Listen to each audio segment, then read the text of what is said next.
रघुवीर समर्थ। जय जय रघुवीर समर्थ। गणाधीश जो ईश सर्वा गुणांचा, मूळारंभ आरंभ तो निर्गुणाचा। नमो शारदा मूळ चत्वार वाचा, घमू पंथ आनंत या राघवाचा। जय जय रघुवीर समर्थ। कथा शंकराची कथा पार्वतीची, कथा कौरवा पांडवा माधवाची, कथा मोरयाची कथा कार्तिकाची। समस्तांमध्ये गोड कथा राघवाची। जय जय रघुवीर समर्थ। श्रीराम। सर्वप्रथम स्वान्य नाही, त्यामुळे सगळ्यांनी आपली बॅटरी फुल चार्ज करून मस्त मोठ्या आवाजात मोकळेपणाने आपण रामनाम घेऊया, कारण अशी संधी देखील हल्ली क्वचित मिळते, त्या संधीचा फायदा घेऊया। श्रीराम जय राम जय जय राम।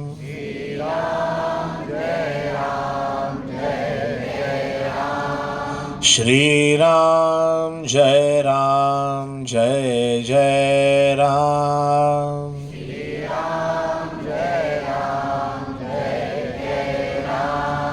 श्रीराम जय राम जय जय राम।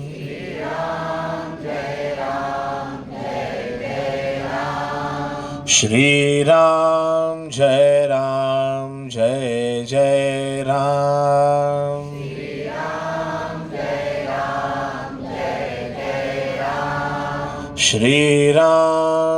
जय राम जय जय राम।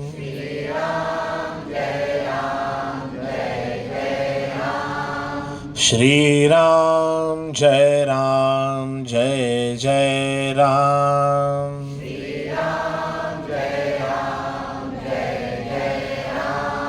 श्रीराम जय जय राम।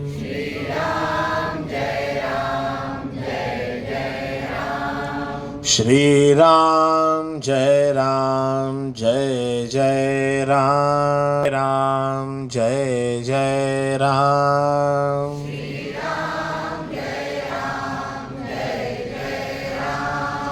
श्रीराम जय राम जय जय राम।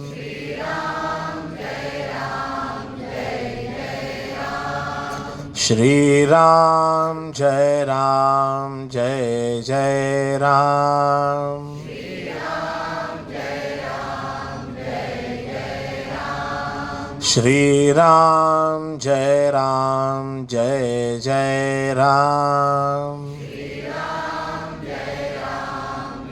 श्रीराम जय राम जय जय राम।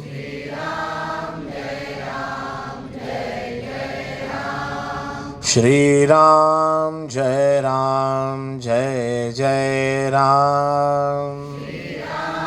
श्रीराम जय राम जय जय राम। श्रीराम जय राम जय जय राम।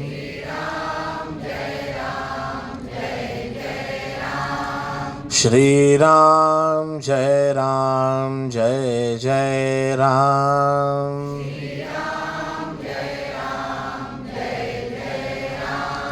श्रीराम जय राम जय जय राम।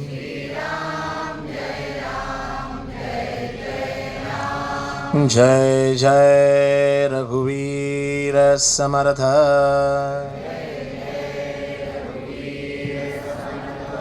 त्याकडे ते या दोन राजकुमारांना घेऊन आलेले आहेत. सज्जनो, तिथे आल्यानंतर जनक राजाला जेव्हा कळलं की विश्वामित्र ऋषी आलेले आहेत, तेव्हा ब्रह्मर्षी आल्या म्हटल्यानंतर त्यांची यथोचित पाद्यपूजा करून त्यांचा सत्कार झाला.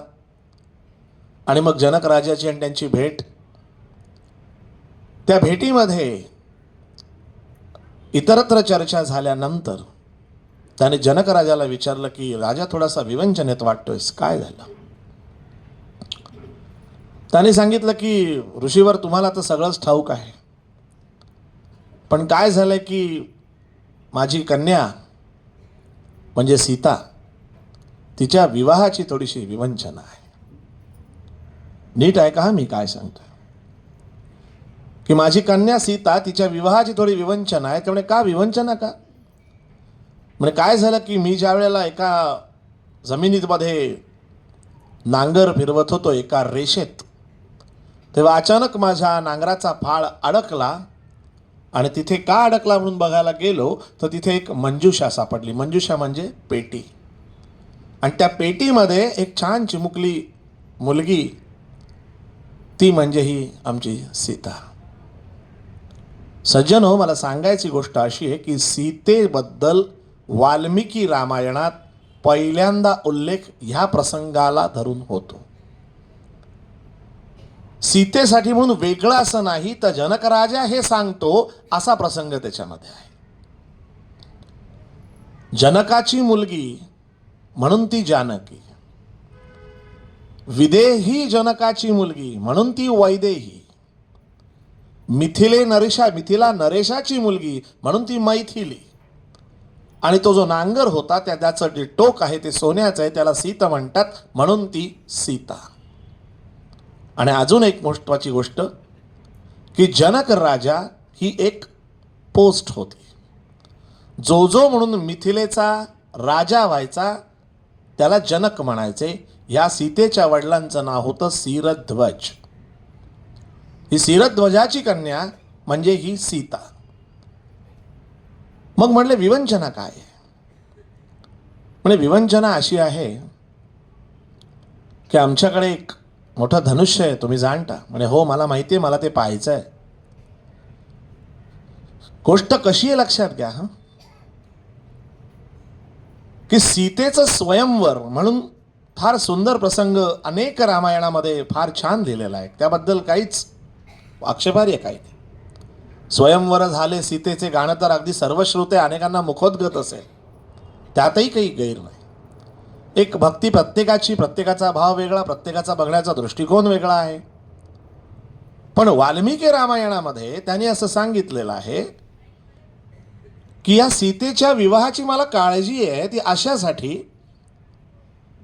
की मी ते जे धनुष्य आहे त्या धनुष्याचंच एक ठेवलंय की जो कोणी ते धनुष्य उचलून दाखवेल त्याच्याशी सीतेचा विवाह व्हावा असं माझ्या मनात आहे. अनेक जण आत्तापर्यंत येऊन गेले, कुणाला ते काही जमलं नाही. आणि आता प्रश्न पडतो की हे कसं काय व्हायचं? हे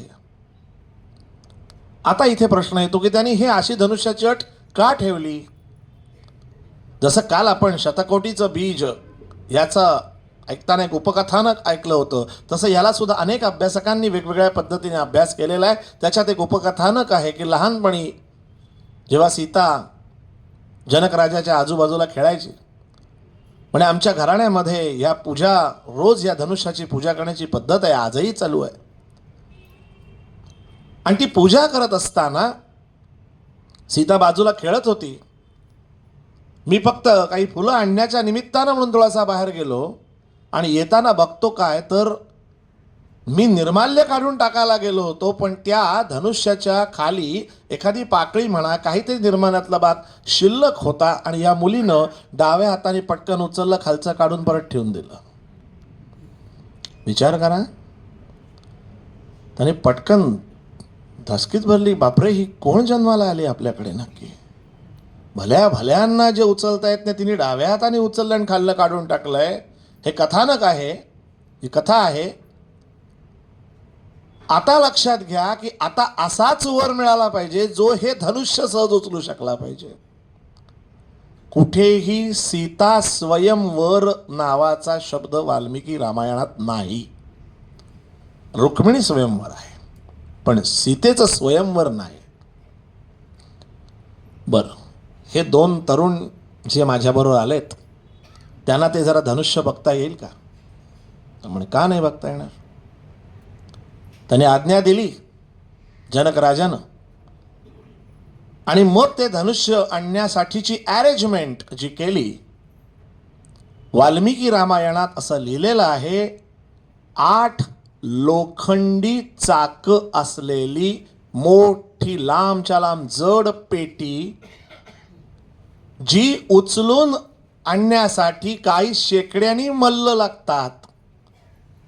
असं ते धनुष्य ओढत ओढत इकडे जिथे पूजा होती तिथून इथपर्यंत आणण्यासाठी. म्हणजे एकूण लक्षात घ्या त्या धनुष्याची काय कपॅसिटी असेल. आलं, सगळ्यांनी आलं, घामाघूमच झालेले सगळे आणि त्याचं दर्शन घेतलं खरं आणि सांगितलं की आता लक्षात घ्या गुरु शिष्याची काल आपण बरेचशा डायमेन्शन्स पाहिलेत. जोपर्यंत गुरु सांगत नाही तोपर्यंत राम आणि लक्ष्मण जागचे हल्ले पण नाही आहेत, हे लक्षात घ्या. साधा सेन्स रामकथेत मी म्हटलं ना, कथा का ऐकायची, कथेतनं बिटवीन द लाईन्स रीड करायचा प्रयत्न का करायचा की त्याच्यातनं आपल्याला जगण्याचा सेन्स मिळत राहतो. कुठेही गेल्यानंतर तिथला जो माणूस आहे त्याला विचारल्याशिवाय आणि आपल्या गुरुची आज्ञा झाल्याशिवाय त्या वस्तूंना हात लावू नये, हा संस्कार आहे. पटकन बघितलं त्याला काय झालं, बघितलं तर बघितलं, असं करू नये. आधी विचारायला गुरुनी जर आदेश दिलाय तरच उठावं. विश्वामित्र ऋषींनी सांगितलं रामा हो पुढे आणि बघ, उचलून बघ धनुष्य उचलता येत आहे का. रामच गुरुवाज्ञाप्रमाणे शांतपणे गुरूंना नमस्कार केला, जनक राजाला नमस्कार केला, धनुष्यालाही नमस्कार केला आणि डाव्या हाताने शांतपणे धनुष्य उचललं. उजव्या हाताने प्रत्यंच्या बांधायला गेला आणि बरोबर मधनं इतकं जोरात काटकन एकदम आवाज झाला. धनुर्भंग म्हटलाय शब्द, एवढा जबरदस्त आवाज झाला की कांठळ्या बसण्या एवढा आवाज झाला असं वर्णन आहे. सर्वत्र पक्षी घाबरून उडायला लागले, झाडं सुद्धा डोलायची थांबली, नवे वारा सुद्धा काही क्षण थांबला की एवढा जबरदस्त आवाज कुठून आला. प्रत्यंच्या लांबच धनुष्यच तुटलं. सगळेजण बघतच राहिले की हे काय. विश्वामित्र फक्त शांतपणे जनक राजाकडे बघत होते आणि म्हणले तुझा प्रश्न सुटला. ते म्हणले सुटला. कोण आहेत हे दोन. हे दोन्ही दशरथ कुमार आहेत. त्याचं नाव राम आणि हा त्याचा बंधू लक्ष्मण. या दोघांना म्हणे मी बरोबर घेऊन निघालो होतो. माझ्या आश्रमामध्ये यज्ञ होते, त्याच्यात कायम काही ना काहीतरी विघ्न यायचं, त्याच्यासाठी म्हणून या दोन तरुणांना बरोबर घेऊन निघालो. दोघे अवघे 16 वर्षाचे जेमतेम आहेत, पण याने त्राटिकेचाही वध केलाय, सुबाहूचा वध केलाय. मारीच्याला त्या बाणाला टोक नव्हतं, नुसता बाण लागला तरी तो काही योजने फेकला गेला, जो परत आलाच नाही मारीच. अशी मुलं पराक्रमी आहेत. मन, मेंदू आणि मनगट आपण काल पाहिलंय. म्हणून 2 दिवसाचा सिक्वेन्स इथे का उपयोगी पडतो असा आता तुम्हीच सांगा. जो मुलीचा बाप आहे, इथेही असतील काही, अजून वेगळा आपण काय शोधतो हो जावई म्हणून. आजच्या काळातल्या तरुणांना हे सांगणं गरजेचं आहे. नुसतं पॅकेज बघू नका, मनगट पण बघा. तो राम कसा आहे, प्रत्यंच्या लावता लावता एवढ्या लोकांना जे उचलता येत नाही ते त्यानं उचललंय. ती ताकद, त्याचबरोबर गुरूंना दिलेला आदर म्हणजे संस्कार, ताकद, सगळ्या गोष्टींचं कसं त्याच्यामध्ये एकत्र पॅकेज आहे हे लक्षात घ्या. तोपर्यंत रामानं सीतेला पाहिलंही नव्हतं, सीतेनं रामाला पाहिलंही नव्हतं. कसं होतं की अनेक 200 जवळजवळ रामायण आहेत, प्रत्येकानं आपापल्या पद्धतीने लिहिलं. नाथांनी भावार्थ रामायण लिहिलंय, तुलसीदासांनी रामचरितमानस लिहिले, सगळेच वंदनीय आदरणीय. इथे हा काही इथे विषय तो नाही आहे. आपण बेसला वाल्मिकी रामायण घेतलं की कारण आपला मुद्दा पहिल्या दिवशी मी क्लिअर केलाय, आज परत सांगतो. जे चुकीचे आक्षेप घेतले जातात त्यांचं खंडन करण्यासाठी जे ओरिजिनल आहे ते वाल्मिकी रामायण, ते त्यांना सांगणं गरजेचं आहे. ज्याच्यानंतर ज्या ज्या युगात जो जो ज्या मनस्थितीत ते वाचतो त्याचा राम त्या पद्धतीत होत जातो. म्हणून त्या कथा अशा होत जातात. बघा ना, आपण 10व्या वर्षी रामायण ऐकणं, 30व्या वर्षी रामायण ऐकणं, 50व्या वर्षी रामायण ऐकणं आणि 70च्या नंतर रामायण ऐकणं, प्रत्येक वेळेला रामकथा तीच आहे, पण भावते वेगळी वेगळी हो. कारण आपलीही काही मॅच्युरिटी वाढत असते, आपलेही काही जीवनानुभव आलेले असतात, काही वास्तव कळलेलं असतं, काही विदारक सत्यता आलेली असते. काल आपण पाहिलं बघा, अहिल्याबद्दल अनेकांचा गैरसमज दूर झाला. मला काही जणांचे मेसेजही आले की अक्षरशः ऐकताना डोळ्यात पाणी आलं. असे मेसेज आलेत मला. याचं कारण का? कारण प्रत्येकानं ती छान श्रवण केली आहे. तसंच ही सीतामाई, कोण होती ही सीतामाई? विचार करा. त्यानंतर अगदी व्यवस्थितपणे जसे आपली लग्न होतात तसं या चारही मुलींची, चारही मुलांची तिथे लग्न झालीत. मी त्याच्या डिटेलमध्ये जात नाही कारण मूळ मुद्दा पुढे आहे. धनुर्भंग झाला, त्याच्यानंतर हा विवाह झाला, म्हणजे स्वयंवर नाही. त्यानंतर ह्या मुलीला घेऊन हे अयोध्येमध्ये आलेले आहेत. छान पद्धतीने ती रोळली आहे आणि मग तिच्या आयुष्यात नवीन ट्विस्ट जो सर्वश्रुत आहे. काय झालं नक्की? जे मी काल सांगितलं की कैकेयीने दूरदृष्टीनं रामाला पाठवलं का, तर रावणाचा वध अत्यंत चुकीचं आहे, असं मुळीच घडलेलं नाही. आता पहिल्या दिवशी जे आपण ऐकलं त्याचं बघा आज रामाला फायदा कसा झाला. असा प्रसंग आहे की आता दशरथाच्या मनामध्ये आलेला आहे की रामाचा आपण राज्याभिषेक करूया. आता तो जबाबदार झालाय. वसिष्ठ ऋषी आणि विश्वामित्र ऋषींनी प्रचंड ट्रेनिंग देऊन एक छान राजा म्हणून कसा असायला हवा तसा त्याला तयार केलेला आहे. तेव्हा आता त्याचा राज्याभिषेक करण्याची खरी वेळ आलेली आहे. आणि मग तो सर्वश्रुत असलेला प्रसंग घडला.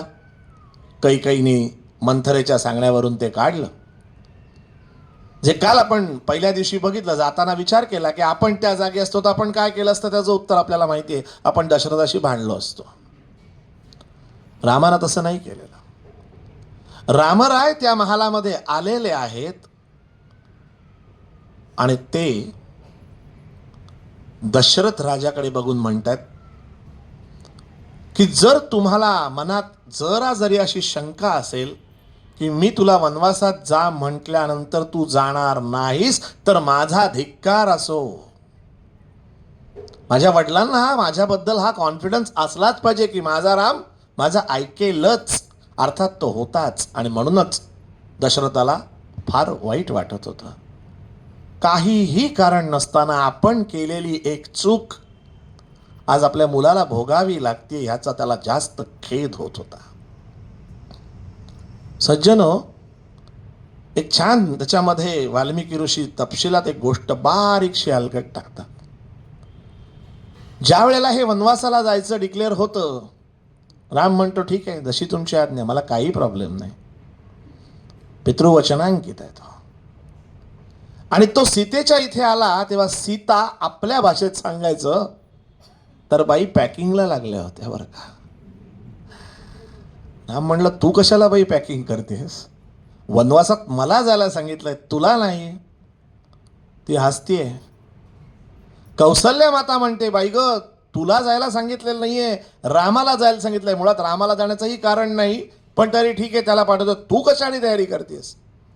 ती म्हणते म्हणजे माझा नवरा येतो, त्याला जर वनवास असेल तर त्याच्याबरोबर मी जाणारच.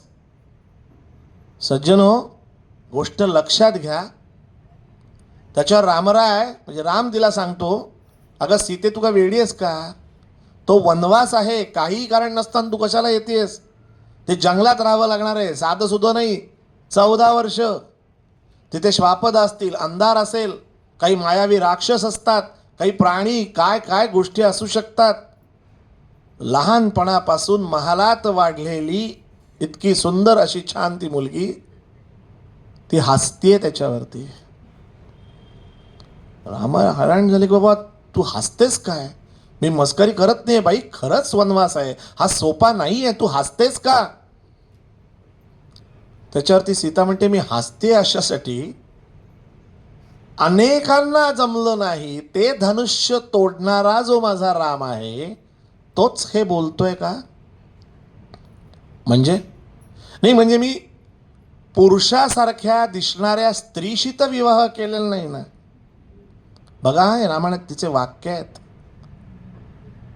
मला कॉन्फिडन्स आहे की माझा राम माझ्याबरोबर असताना मला भीतीच कोणाची आहे. ऑन द कॉन्ट्री मी वनवासातच जास्त छान आहे, तर माझाच राम मला सांगतो, तोच मला सांगतो की तिकडे येऊ नकोस, तिथे स्वापद आहेत, प्राणी आहेत. आता हे बोलल्यानंतर आम्हाला काय पुढे म्हणणार. ठीक आहे चला घ्या, पॅक करा. काय धीरोदात्त आहे मुलगी, लक्षात घ्या हो. आत्ताच्या मुलांना खरंच हे सांगण्याचं गरज आहे. म्हणजे गंमत म्हणून सांगतो, मध्ये एक आमचे वकील मित्र भेटले होते गाडीत. मला म्हणले मुलगा जास्त घोरतो म्हणून पण डिवोर्स घेतात हो. इथे जर हे असे प्रसंग आले तर ती मुलगी काय करे. झालंच म्हणजे आईच पहिले फोन करेल, तू आपली निघून ये, आपल्याला नको, त्यांची ती भानगड. अर्थात मुलीची चूक नाही, नवरा रामासारखा असला पाहिजे, सगळ्याच गोष्टी दोन्हीकडनं आहेत. पण ही कथा ऐकली पाहिजे, हे त्यातलं महत्वाचं आहे. मग त्यांना कळेल की खऱ्या अर्थाने स्त्री शक्ती कशाला म्हणतात. आणि स्त्री शक्तीमधलं सहनशक्तीचं अत्युच्च टोक म्हणजे सीतामाई आहे. खरंच सांगतो, हे त्यांना सांगायलाच हवं आहे या गोष्टी. नुसतं गुढीपाडव्याच्या दिवशी फेटा गॉगल मोटरसायकल म्हणजे स्त्री पुढे गेली असं होत नाही. विचारानं संस्कारानं सक्षम आहे का, निर्णय घेऊ शकते का, नजरेला नजर देऊन बोलू शकते का, उद्धटपणानं नव्हे आत्मविश्वासानं. ह्या पद्धतीनं तिने रामाला सांगितलं, जो तुला तोच मला. राम म्हणला की तुझ्याकडे धैर्य कुठनं आलं ग सीते? ती म्हणली खरं सांगू का, लहानपणी आमच्याकडे एक राजज्योतिषी आले होते. बरं, मग त्यांनी माझी पत्रिका पाहिली आणि म्हणली या मुलीच्या नशिबात दैवी वनवास आहे. शब्द बघा काय वापरलाय, दैवी वनवास. बरोबर तेच आहे ना. त्या दोघी बसल्या, तुम्ही कथा ऐकताय की नाही बघा. तिसरा दिवस सांगतो मी, श्रवणात कॉन्सन्ट्रेशन का नाही. जो येईल तो आपली आपली सोय बरोबर करेल, काही काळजी करू नका. स्वामींच्या घरात येत आहेत, काही टेन्शन नाही. सीतेचं आहे का? हां, रामराय काय म्हणतात की बाई ग दैवी वनवास. ती म्हणे मग हा दैवी वनवासच नाही का, मी तुमच्या बरोबर येते हा, आणि वनवास रामाबरोबर कसं काय दुःख होईल. आणि मग त्यानंतरचा महत्वाचा टप्पा, परत येतात महालामध्ये. सीता निघाली हे कैकेयीला कळल्यावर कैकेयी म्हणते ही पण जातीये. म्हणे हो ठीक आहे, बरं आहे, मला काय, मी काही तिला जायला सांगितलं नाही, जाते तर जाऊच दे, पण असं नाही जायचं म्हणे. मग वल्कलनेस, हे पहिले कपडे बदल, वल्कलनेस कसं असतं बघा. वसिष्ठ ऋषी म्हणाले की सीते तू वल्कल नाही नेसायचीस. म्हणजे मग ते कैकेयीला म्हणले कैकेयी जरा जास्त होत आहे, ती नुसती रामाची बायको नाहीये, ती अयोध्या नरेश दशरथाची सून आहे, तिची काही स्टेटस आहेत की नाही. जरी ती जात असली तरी तिने वल्कल का नेसायची. तिचे काढून घेतलेले दागिने तिला परत दे. तरी एक 8-10 दागिने असतील तर त्यातल्या त्यात कैकेयीने 4 ठेवले आणि 4 देऊन टाकले. बरं एवढे तरी घे. बघा आता आत्मपरीक्षण कसं करायचं आहे. इथे जे जे म्हणून कथा ऐकतायत त्या प्रत्येकानं बघावं, आपल्या वृत्तीत सुद्धा एक मंथरा आणि एक कैकेयी असते बरं का. पाहावे आपणासी आपण म्हणजे कळे ज्ञान. काल आपण पाहिलं पूर्वसंचित, मनात आणशी रे पूर्वसंचित केले. ते कसं असतं ते असं आयुष्याच्या प्रवासात कळत नकळत, पण जेव्हा जेव्हा आपण मंथरेसारखे वागलोय, जेव्हा जेव्हा आपण कैकेयीसारखे वागलोय, त्याची फळं पुढे 200% भोगायची आहेत, लक्षात ठेवा. काय होतं की तिने ती काढून घेतलेले दागिने थोडेसे परत दिले आणि राम म्हणला, घाबरतेस काय सीते, मी तुला वल्कर नेसायला शिकवतो. काय सुंदर दृश्य आहे, बघायला गेलं तर ते सुंदर नाही आहे बरं का. अभ्यासकानं अभ्यासाच्या वृत्तीनं, साधकानं साधकाच्या वृत्तीनं आणि आत्मोन्नतीच्या दृष्टिकोनातून जेव्हा या आपण प्रसंगाकडे बघतो तेव्हा लक्षात येतं की अरे, दोघं वनवासाला जायची किती सहजगत्या ॲक्सेप्टन्स लेवल बघा. सीता हसते, म्हणावं मला येतच नाही हो वल्कल कशी नेसायची, इकडे मी शिकवतो ना, तू काय काळजी करते, तुम्ही कशी काय शिकवणार. अगं मी वसिष्ठांच्या आश्रमात शिकलेलो आहे, मग राजाचा मुलगा म्हणून वेगळी ट्रीटमेंट नव्हती, त्यामुळे मला माहिती आहे वल्कल कशी नेसायची, मी तुला शिकवतो. असं ते दोघं एकमेकात बोलतायत, बाकीचे रडतायत आणि ते दोघं किती शांत आहेत बघा. एकदा स्वतःला त्या जागी प्लेस करून बघा हो, मग ती कळते इंटेन्सिटी. वनवास ऐकणं खूप सोपं आहे, प्रत्यक्ष घर सोडून जायला निघायचंय, सगळे ऐशो आराम सोडून जायचंय. हल्ली साधा मोबाईल जरी आपला मिळाला नाही तरी आपण अस्वस्थ होतो, सत्य आहे हे लक्षात घ्या. आणि दोघं कूल. लक्ष्मणराव आहेतच मागे रागावलेले. आता वसिष्ठ ऋषींनी शिकवलेल्या योग क्रियेची युटिलिटी बघा. लक्ष्मण आत्तासा उकळतोय की राम शांत कसा, कोण कुठची ती मंथरा इथे येते, आमच्या घरात काड्या घालते, आग लावते, आमची आई कैकई पण तिचं ऐकते, आणि एवढा माझा आदर्श सुंदर मोठा भाऊ, त्याला बायको सकट तो वनवासाला जायला निघालाय आणि हा काहीही बोलत नाही, कुठलाही आर्ग्युमेंट करत नाही, असा तो प्रेमातनं पण रामापुढे बोलायची हिंमत नाही. आपण ऐकलंय लक्ष्मणाचा अर्थ, बौद्धिक नम्रता. पण उकळतोय. रामानं त्याच्या अंतःकरणातलं ओळख आणि म्हणाले आहे, लक्ष्मणा शांत हो. बघा योग काय आहे. म्हणे मला सांग लक्ष्मणा, मंथरेचा काय दोष आहे. म्हणतो म्हणजे मंथरेचा दोष नाही, कसा दोष आहे सांग ना मला. ती कुठून आली. कैकेयी देशातनं. म्हणजे ती कैकेयीच्या माहेरची. म्हणे हो. म्हणजे तिची स्वामिनी कोण. म्हणे कैकेयी. मग आपल्या स्वामिनीचा मुलगा राज्यावर बसावा असं जर तिला वाटलं तर त्यात तिची चूक काय. बघा लक्ष्मण बघत राहतो रामाकडे की रामा हे तूच विचार करू शकतो सारे. तो म्हणे अरे साधा आहे ना, त्यामुळे तू मंथरेवर चिडू नकोस.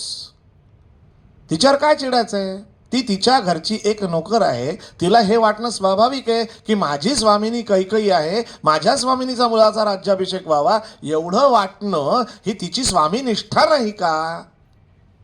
मला सांगा बरं, जो माणूस तुम्हाला घराच्या बाहेर काढण्यासाठी कारणीभूत ठरतो त्याच्या मानसिकतेचा आपण विचार करू का हो. योग हा असा आहे. हे रामाकडनं शिकावं. किती दृष्टिकोन व्यापक, दुसऱ्याचा विचार पहिला करणं आणि स्वतःचा जराही काटा हलू दिला नाही, कारण माझ्या वडिलांनी शब्द दिलाय तो मला फक्त पाळायचा आहे. इथे तो कोण आहे, तो दशरथ नंदन आहे, तो राजपुत्र आहे आणि सीतेचा नवरा आहे. भूमिकेचं शीर्षक लक्षात ठेवा. लक्ष्मण काय बोलणार ह्या आर्ग्युमेंट पुढे, कारण बिनतोड आहे ते. रामराय, सीतामाई आणि लक्ष्मणराव तिघं वनवासाला निघाले. आता मधली मी कथा सांगत नाही, कारण त्या तुम्हाला माहिती आहेत. मला मूळ मुद्दे पुढचे आहेत, अत्यंत मोलाचे, जे अनेकांना माहिती नाहीत. आक्षेपांचं खंडन करणं खूप गरजेचं आहे. ज्या पद्धतीने ते पुढे पुढे येत गेले आणि एक मोठा सगळ्यांना माहिती असलेला प्रसंग, लक्ष्मण रेषा, हा प्रसंग सर्वश्रुत आहे. रावणाची एंट्री रामायणात तिथे पहिल्यांदा आहे, हे लक्षात घ्या. त्यावेळेला असा प्रसंग आहे की सोन्याचं हरिण याचा मोह सीतेला होतो आणि ती रामाला सांगते की मला हे हरिण पाहिजे, आणि म्हणून राम तिच्या इच्छापूर्तीसाठी म्हणून तिकडे जातो. हा प्रसंग सर्वश्रुत आहे. त्याच्या अगोदर एक महत्वाचं चिंतन आहे. वनवासाला जात असताना भरद्वाज ऋषींच्या आश्रमात, वाल्मिकी ऋषींच्याही आश्रमात, अशा अनेक ऋषींच्या आश्रमात रामराय, सीता आणि लक्ष्मण राहत अत्री ऋषी सगळीकडनं राहत पुढे चाललेत. प्रत्येक ऋषींकडनं काही ना काहीतरी इनपुट्स घेतायत. प्रत्येक ऋषी सीतेला ओवाळतोय. काय गट्स आहे त्या मुलीमध्ये. प्रत्येक ऋषींनी कौतुक केलंय. अत्री ऋषींची बायको अनुसूया माता, तिनं सुद्धा विचारलं, सीते तुला काय हवं? सीतामाई म्हणली, मी क्षत्रियाची बायको आहे, आमचे हात देण्याचे आहेत, घेण्याचे नाहीत. काय उत्तर दिलंय. आत्मविश्वास बघा. त्याच्यावर तिला अनुसूया मातेनं एक उटी दिलेली आहे. ती उटी लावून तिला सांगितलं, अख्ख्या वनवासाच्या प्रवासात तुला श्वापदांपासून कधी धोका उत्पन्न होणार नाही आणि भूक तहान लागली तर त्याच्यावर तू कंट्रोल करू शकशील. ती उटी तिला अनुसूया मातेने दिली आहे. आणि त्यावेळेला असं झालेलं आहे की वाल्मिकी ऋषींनी छोटीशी त्यांचं निरीक्षण त्याच्यात मांडलंय. छोटं निरीक्षण स्त्रियांविषयी. सीतेशी बोलता बोलता त्यांनी विचारलं, सीते आता वनवासात जाण्याच्या दृष्टीने तू मेंटली प्रिपेअर्ड कशी झालीस? काय सुंदर आहे बघा, लक्षात घ्या. ह्याच्यावर कधीच कुठले कथेकरी बोलतात मला माहीत नाही, पण हे आपल्या तरुणांना सांगणं गरजेचं आहे. सायकोलॉजिकल कसं चर्चा आहे. म्हणजे सीते आता वनवासात जाण्यासाठी तू स्वतःला मेंटली प्रिपेअर कसं केलंयस? त्याच्यावर सीतामाई म्हणते, मी मनाशी ठरवलंय की रामाला शक्यतो त्रास द्यायचा नाही. बघा बरं, त्या जागी स्वतःला प्लेस करा. आपण साधं ट्रिपला जायचं म्हटलं तरी आपण किती तयारी करतो. रिझर्वेशन कन्फर्म झालं आहे की नाही, किती व्याप तिकडे गेल्यानंतर जेव्हा खायचं काय, हे वनवासाला निघाले. म्हणजे तर विचार करा तिच्यावर किती ताण असेल सगळ्या गोष्टींचा, दाखवत नसली तरी. नाही, मी ठरवलं आहे म्हणे रामाला कुठल्याही प्रकारचा त्रास देणार नाही. आणि बोलता बोलता सीतामाई पटकन म्हणते, आणि मी एक नक्कीच ठरवलं आहे, मी काही झालं तरी रामाला माझ्या माहेरच्या गोष्टी सांगणार नाही. वाल्मिकी ऋषींचं ऑब्झर्वेशन बघा काय म्हणजे नाही म्हणे जनरली असं होतं की एखादी गोष्ट मनासारखी झाली नाही की बाई माहेरशी ताडून बघते. माझ्या माहेरी असं नव्हतं. ते मी नाही करणार, कारण मला माहिती मी तसं काही बोलले तर माझ्या रामाला खेद होईल की मी एवढी चांगली जनक राजाकडे राजकन्या म्हणून वाढलेली, तिला माझ्यामुळे वनवासात तिची फरफट होतीये, तेव्हा त्या माझ्या रामाला हे कुठेही दुःख वाटू नये म्हणून मी माझ्या बोलण्यावर कंट्रोल ठेवीन. विचार करा माता भगिनी आहात तुम्ही. काय मॅच्युरिटी आहे त्या मुलीकडे. ती मुलगीच म्हणायला हवी ना त्यावेळेला. काय मॅच्युरिटी आहे की आपल्या नवऱ्याला हा त्रास द्यायचा नाही. माझ्या वडिलांनी कसं मला वाढवलं, माझ्या आईने मला कसं वाढवलं, मी कशी अगदी होते, हे नको तेव्हा सांगायचं नसतं. हा विवेक अनेकांकडे नसतो. हे वाल्मिकी ऋषींचं म्हणणं हो, माझं नाही. असं सगळ्यांचं घेत घेत त्याच वेळेला रामाशी डिस्कशन झालंय आणि त्यांनी सांगितलं, रामा काही झालं तरी सीतेचं मन मोडू नकोस. म्हणे का? म्हणे अरे तिने असं असं सांगितलं. काय तिची म्हणे विचारांची डेप्थ आहे. तेव्हा जर चुकून अख्ख्या प्रवासात तिने एखादी इच्छा व्यक्त केली ना तर ती पूर्ण कर. रामाने शब्द दिला, हो मी ती इच्छा पूर्ण करीन. रामाचा शब्द आहे, दिला की दिला. आता लक्षात येईल 2 दिवस जे मी सांगतोय की कथेमध्ये आज झाल्यानंतर जेव्हा आपण बघतो तो दृष्टिकोन वेगळा आहे, पण जेव्हा ते घडत होतं तेव्हा भविष्यात काय होणार आहे हे कुठे रामाला माहिती होतं. शब्द देऊन बसला, तोच इथे त्याला शब्द पाळावा लागला. त्याला कळतंय की हे सोन्याचं हरिण हे काहीतरी मायावी प्रकरण आहे, पण शब्द दिलाय, तिची इच्छा नेमकी उफाळून आली. दैव कसं असतं बघा. कारण पुढे जे घडणार होतं ते त्या गुरु आणि ऋषींना माहिती होतं, याला नव्हतं ना माहिती. आणि मग त्या हरणाच्या मागे तो जातो. लक्ष्मण तिथे आहेच. आणि मग आपण जे ऐकलंय की तो तिकडनं सीते वाचव वाचव म्हणून किंकाळ्या फोडतोय. लक्ष्मणा धाव, किंकाळ्या फोडतोय. सीतेचं अंतःकरण कालवलं. म्हणजे लक्ष्मण भाऊजीला म्हणजे लक्ष्मण अरे जा बघ, त्यांना काहीतरी होत असेल बघ, तिकडे ते ओरडतायत. लक्ष्मण शांतपणे म्हणला, काही काळजी करू नकोस, तो राम आहे, काहीही होणार नाही. तरी तो ऐकत नाहीये. सीता घालमेल जीवाची होतीये. त्या पर्णकुटीमध्ये फेऱ्या मारतीये, एरझारा घालतीये.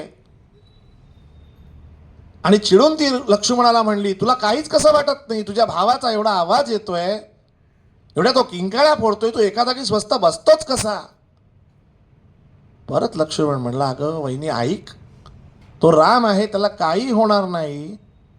त्याच्यावर सीतेचा परत जो रामाचा आवाज आला, तिथे तिचा विवेक ढळला आणि ती म्हणाली, बरोबर आहे, तू नाहीच जाणार. आत्ता मला कळलं तुमच्या दोन्ही भावांचा प्लॅन आहे हा, की परस्पर रामाचा तिथे प्राण जावा, मृत्यू व्हावा आणि मग सगळं राज्य घेऊन अर्ध अर्ध वाटून घेण्याचा तुझा आणि भरताचा प्लॅन असला पाहिजे, हे आत्ता माझ्या लक्षात येत आहे. लक्ष्मण म्हटला, स्वाभाविक आहे, आता नवरा येता आवाज तर तिचं थोडंसं मन असं होणं स्वाभाविक आहे. म्हणून लक्ष्मणानं तेही ठीक आहे सोडलं. परत किंकाळ्या आल्या तरी हा हलेना म्हटल्यानंतर मग तर सीतेचा कंट्रोलच गेला आणि ती म्हणजे लक्षात ठेव, जर का माझा राम मृत्यू अवस्थेत जर मला दिसला तर मी सुद्धा तुमच्या दोघांच्या हाती लागणार नाही, मी माझा जीव देऊन टाकेन. इथे लक्ष्मणाचं संपलं की आता काय ऐकायचं अजून. डायरेक्ट तिने काय आरोप केलाय वाल्मिकी रामायणातला आहे बरं काय.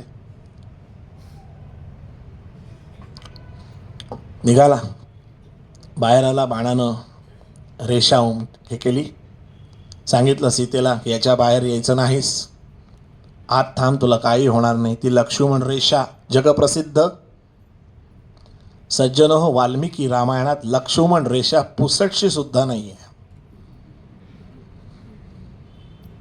ती लक्ष्मण रेषा हा जो कन्सेप्ट आहे हा समजून घेतला पाहिजे की कितीही संकट आली तरी बोलताना आपली मर्यादा सुटता कामा नये, विवेक सुटता कामा नये, मनशांती ढळता कामा नये. ती लक्ष्मण रेषा प्रतिकात्मक मानू शकतो, पण वाल्मिकी रामायणात लक्ष्मण रेषेचा उल्लेख नाही. किती वर्ष आपण वेगवेगळ्या याच्यात ते वापरलं, वाईट काही नाही आहे, छान, मी त्याबद्दल म्हणत नाही. पण जेव्हा तुम्हाला मुलं हा प्रश्न विचारतील, अशी बाणाने रेष मारल्यानंतर सिरियलमध्ये पाहिलंय पाय टाकलं की आग येते, मग आपली लगेच लोक सायन्सकडे ओढा, भक्ती बाजूला, असं होऊ शकतं का? मुळात नाहीच ना घडलेलं. दुर्दैव आहे की आम्ही हे उत्तर द्यायला आम्ही वाल्मिकी रामायण वाचलंच नाहीये, ही खरी गोष्ट आहे. की जे वाचायला पाहिजे, जे भव्यतम आहे, जे जबरदस्त आहे, तो नरदेहातला एक सुंदर अप्रतिम असा जन्म आहे, तो विष्णूचा अवतार हे निश्चितच आहे. पण विष्णूनं सुद्धा हे भान ठेवलंय. मी तर म्हणेन त्यानं सुद्धा ही लक्ष्मण रेषा पार नाही केली की मी एकदा मानव देहात जन्म आल्यानंतर जे जे मानवाला बाय डिफॉल्ट करावं लागतं ते सगळं त्यानं करून दाखवलेलं आहे. का सांगितलं हे सगळं? कारण सीतेची अजून पुढची जी कथा आहे त्या कथेकडे जाण्याअगोदर हे सांगणं फार गरजेचं आहे. कारण सीतेवरचे आक्षेप, चित्र विचित्र जे आहेत ते कुठले जातात. आणि एका ठिकाणी तर इतकं सुंदर चिंतन आहे, जवळजवळ 13 वर्ष, म्हणजे हा प्रसंग घडण्या अगोदर, रावणानं पळवून नेण्या अगोदर जवळजवळ 13 वर्ष उलटली आहेत, हे एकत्र राहत आहेत. आणि खऱ्या अर्थानं सीता चिंतन करते तेव्हा चिंता म्हणते की असं जर पाहिलं तर हा वनवासातली 13 वर्ष हा माझ्यासाठी गोल्डन पिरियडच. कसा काय? हो, राम कंटिन्युअस बरोबर भेटला ना. तो जर राजा झाला असता तर बिझी झाला असता, बिझी झाला असता तर माझ्या वाट्याला एवढा आला नसता. सो 13 वर्ष ती बाई या आनंदात आहे की राम माझ्या सहवासात आहे. म्हणजे रामाच्या सहवासात 2 व्यक्ती अखंड 13 वर्ष. कोण? सीतामाई आणि लक्ष्मण. एका माणसाने मला प्रश्न विचारला होता, हा अख्ख्या रामायणात तसं उर्मिलेवर अन्याय नाही? कशी मनुष्य वृत्ती बघा. का हो? म्हणजे ती लग्न होऊन येते काय, नवरा भावाबरोबर 14 वर्ष जातो काय, तिचा काय दोष? नाही म्हटलं, तिचा दोष नाही, दोष तुमचा आहे म्हटलं. का? अहो, ज्या रामाची संगत लाभावी म्हणून आपण रामनाम घेतो ना हो. मग ज्या बाईचा नवरा रामाबरोबर प्रत्यक्ष जातोय त्या उर्मिलेला खेद होईल का नवऱ्याबद्दल अभिमान वाटेल? मला म्हणले हा एक मुद्दा आहे. म्हणलं हा नाही, हाच मुद्दा आहे. नंतर त्याने मला विचारलं, त्या उर्मिलेचं एकूण माहेरचं वगैरे असं काही वर्णन नाही आहे, काय गरज आहे काय गोष्टीची? मग मी म्हटलं तुम्ही शोले बघितलात का हो? ते जर हडबडले, शोले ना, शोले पाहिलात का? हो म्हणजे काय, चांगला 5-6 वेळा बघितला. म्हणला तो बघणार, रामायण नाही वाचणार. त्यात ती बसंती असते बघा. म्हणले हो. त्या बसंतीची एक मावशी आहे, लीला मिश्रा. म्हणलं करेक्ट. तिचं माहेरचं नाव काय? हो त्याचा शोलेशी काय संबंध? एक्झॅक्टली, रामायण आहे ना, रामाबद्दल बोला. त्या उर्मिलेचं माहेरचं काय करायचंय? तरी देखील त्याला सांगितलं की सीरत ध्वजाच्या भावाची ती मुलगी. विषय संपला. मनुष्य स्वभाव कसा आहे बघा आपल्याकडे, आपण जे बघायचं ते बघत नाही, नको त्याच्या. आणि ते काय आहे, वेगळेपणाचा छंद. मी कसा ऑफबीट विचार केला, तुम्ही सीतेचा केलात, मी उर्मिलेचा केला, त्यापेक्षा स्वतःचा केला असतास तर आयुष्याचं भलं झालं असतं. पण छंद, ॲब्सर्डिटीचा पण छंद असतो लोकांना. आम्ही कसे वेगळे, नको 4 चौघात राहा, जास्त सुखी होशील. ती जी 13 वर्ष तिची आहेत, त्यानंतर तिला जे रावणानं पळवून दिलं. सज्जनो, आज इथे सुंदरकांडाची प्रत आलेली आहे. मी मधलं काही सांगत नाही, कारण तसं रामायण बरंच आहे. मेन जो आक्षेपाचा आहे त्याच्यासाठी हे सांगणं गरजेचं आहे. अशी ही अनेक ऋषींकडनं ट्रेनिंग घेऊन टिप्स घेतलेली सीतामाई, रामा व्यतिरिक्त कधीही कुणाचा विचार मनाला चाटून सुद्धा न जाणारी एकमेव स्त्री. स्टेटमेंट लक्षात ठेवा. काल आपण अहिल्या पाहिली आहे. एकमेव स्त्री, परपुरुषाचा विचार मनाला चाटून सुद्धा गेलेली नाही. आणि रामही तसाच परस्त्रीचा विचार चाटूनही गेलेला नाही. असा एक पत्नी, एकमेव राम आणि त्याची पत्नी सीता. That's it. 3 शब्द आहेत एका छान वाचनामध्ये मजा आले. तो जोडा कसा होता? तो जोडा अनुरूप होता. बघा, हा शब्द खूप सुंदर आहे. एक एकरूप असतं, दुसरं समरूप असतं आणि तिसरं अनुरूप असतं. काही वर्षानंतर नवरा बायको बघा, जर खूप चांगले जेल झाले असतील तर हळूहळू एकमेकांसारखे दिसायला लागतात. असं होतं एकरूप. कधी कधी त्यांची बॉडी लँग्वेज सेम व्हायला लागते, सवयी सेम होतात, समरूपता. पण इथे अनुरूपता आहे. ज्यांचं मी पुस्तक वाचलं त्या बाईंनी त्याच्यात जे लिहिलं होतं, अनुरूप या शब्दाचं वर्णन मला फार आवडलं. ते त्याने म्हटलं, राम आणि सीतेचा जोडा हा अनुरूप आहे हे पटवून देण्यासाठी एक सुंदर दृष्टांत दिला. तो म्हणजे लिंबू सरबताचा. लिंबू सरबत, लिंबू, पाणी, त्यात साखर. त्यांनी म्हटलं की एकत्र प्यायलं तर प्यायला छान वाटतं, पण शेवटपर्यंत लिंबाचा आंबटपणा पण तसाच असतो आणि साखरेचा गोडवा पण तसाच असतो. म्हणजे एकमेकांची आयडेंटिटी सेम ठेवून त्यातलं जे जे म्हणून चांगलं आहे ते एकत्र आणणं, याला अनुरूप असं म्हणतात. आजच्या पिढीला एक्झॅक्टली हे हवंय, पण याला हे म्हणतात हे त्यांना माहीत नाही. त्यांना दोघांमध्ये काही ना काहीतरी कमतरता असणार आहे. दोघांमध्ये स्ट्रॉंग पॉईंट्सही चांगले असणार आहेत. पण जर स्ट्रॉंग पॉईंट्स एकत्र आले तर तुम्हाला आउटपुट चांगलंच मिळणार आहे. तसे राम आणि सीता, ना रामानं कधी त्याची आयडेंटिटी म्हणजे सीतेवर लादली, ना सीतेनं तिच्यावरती लादली. दोघांनी एकमेकांच्या क्वालिटीज तशाच जपल्या, पण एकमेकांना अनुरूप वागले. तीही अनुरूप जोडी राम आणि सीता नव्हे, मी तर म्हणेन सीता आणि राम. त्यातही प्रायोरिटी आपण सीतेला पहिले तो सीताराम म्हणतो आपण, लक्षात ठेवा. अशी ही सीता रावणानं पळवली आहे. विचार करा, जसं 13 वर्ष वनवासात जाण्या अगोदर तिने स्वतःला कसं मेंटली प्रिपेअर्ड केला असेल, तसं अचानक तिला डायरेक्ट एक रावण नावाचा राक्षस पळवून नेतो. अशा एरियात, जो एरिया कधी माहिती नाही, कधी ऐकलं नाही, काहीच नाही, आणि तिथे नेऊन अशोक वाटिकेत नेऊन ठेवतो. सज्जन हो, किती मनावर ताण असेल तिच्या. ज्या वेळेला संपातीने सांगितलं आणि मग त्याप्रमाणे हनुमंतानं उड्डाण केलं, अणुपासून ब्रह्मांडा एवढा होत जात असे समर्थांनी केलंय वर्णन. तसा तो तिथे गेला आहे, सुंदरकांडात वर्णन आहे, आणला इथे. हनुमंत सुद्धा का महत्वाचा आहे? त्यानं ज्या वेळेला लंकेत गेल्यानंतर रावणाच्या अंतःपुरात प्रवेश केला, तेव्हा सज्जन हो, वर्णन त्याच्यात लिहिलेलं आहे. हजारो स्त्रिया दारू पिऊन पडलेल्या आहेत, इतस्तता. कोणाचा कशाचाही शुद्ध नाही, कपड्यांची शुद्ध नाही, कसे झोपलोय शुद्ध नाही. आणि हनुमंताला सगळं विचित्र बघायला लागतंय. वेगवेगळ्या ठिकाणून रावणानं पळवून आणलेल्या स्त्रिया होत्या.